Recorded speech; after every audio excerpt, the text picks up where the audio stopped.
My name is Tatum Darrington, and today we're going to be talking about DGA4 effective technology tools.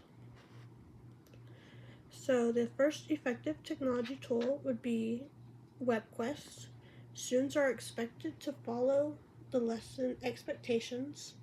This can be beneficial for multilanguage learners when working on a new project.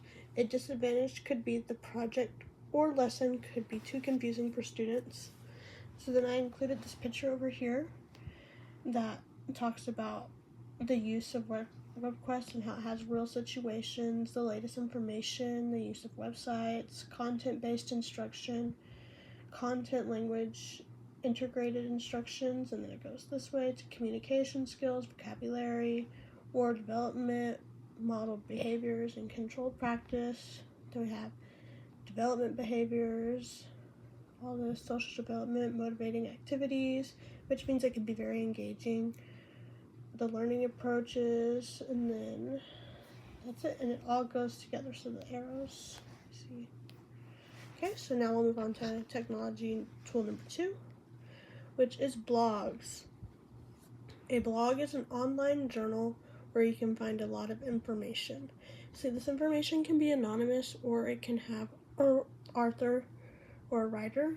This can be beneficial for bilingual students because it can give them a chance to speak their minds without the feeling of pressure. Sometimes, like when you're in class and students don't want to talk because they have to raise their hands and be called on, and then there's the fear of not being called on. So this kind of takes all the pressure out of it. Like I said, it could be anonymous. The disadvantage would be that everything may not be translated the way the student wants it to be, but this can be a very common disadvantage. So a lot of times what is spoken in like Spanish cannot be translated into English because they don't mean the same thing, and sometimes there's no translation at all. So then let's move on to the next one. I just included this picture of a blog. This is kind of like what a blog post can look like. It can have pictures and then a story here. Technology tool number 3 is called Wikis.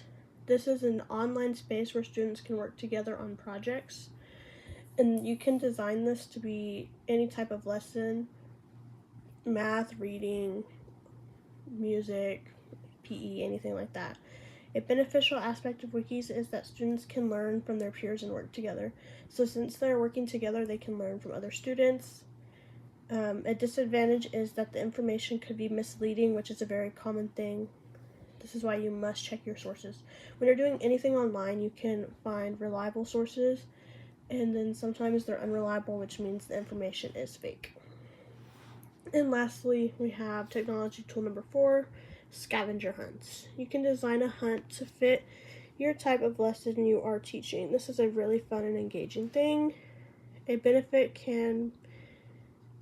is that it can help bilingual students navigate its way on the internet safely. Since you're having them look for specific stuff, they won't be doing anything that they shouldn't be. They should only be looking for the stuff that you have on the scavenger hunt. A disadvantage is that the student may not understand the instructions given, which again is a very common misconception even for students that are not bilingual or that can speak multiple languages, and that's just because students just don't understand instructions. And that is the end of my PowerPoint.